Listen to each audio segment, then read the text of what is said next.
La plage est presque dévastée par les épisodes de forte houle de ces derniers mois. Le fracas des vagues et la force du vent n'ont laissé aucune chance à la végétation, emportant les cocotiers dans son sillage. L'érosion marine, ses conséquences, comment anticiper ce phénomène s'il prend de l'ampleur dans les années à venir et quel aménagement peut-on envisager? Un dossier important au cœur de la réunion avec le préfet de Guyane.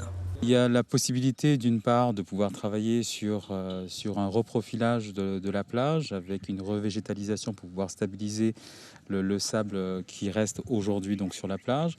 Mais parallèlement à cela, on travaille sur la possibilité de récupérer des matériaux du futur chantier de dragage du Maroni de manière à pouvoir recharger en sable donc la plage de Yalimapo.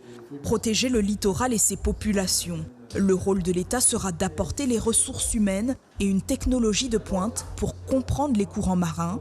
Une étude devra analyser le comportement de l'érosion, qui est un problème majeur. Tout d'abord, c'est de faire un très gros travail de diagnostic et à partir du BRGM, qui est un bureau de spécialistes et qui s'occupe de tout ce qui est géologie et mines, c'est de définir les mouvements d'eau, de définir les impacts que ça peut avoir et surtout d'anticiper tout ce qui peut être un trait de côte qui va être abîmé. À partir de là, des décisions seront prises.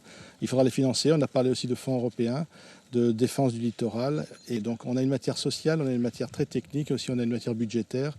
Et les trois données ont été bien expliquées afin que chacun ait confiance et puisse prendre de vraies décisions. En marchant sur la plage d'Awala, on voit bien le phénomène d'érosion avec ce dénivelé sur la plage. Et on voit bien avec les palmiers couchés que chaque année, la mer grignote un peu plus de terrain.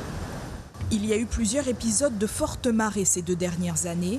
Si la situation persiste et s'aggrave, il faudra envisager un déplacement de la population en cas de catastrophe. Donc repenser l'aménagement d'Awala Yalimapo dans son ensemble. Les 10 dernières années, c'est plusieurs dizaines de mètres qui sont partis aujourd'hui. Par rapport à la situation de l'année dernière, on a perdu pratiquement une vingtaine de mètres encore. C'est un premier pas. Le plan communal de sauvegarde sortira dans 3 mois. Il prévoit un dispositif en cas de tsunami ou de catastrophe liée aux fortes marées.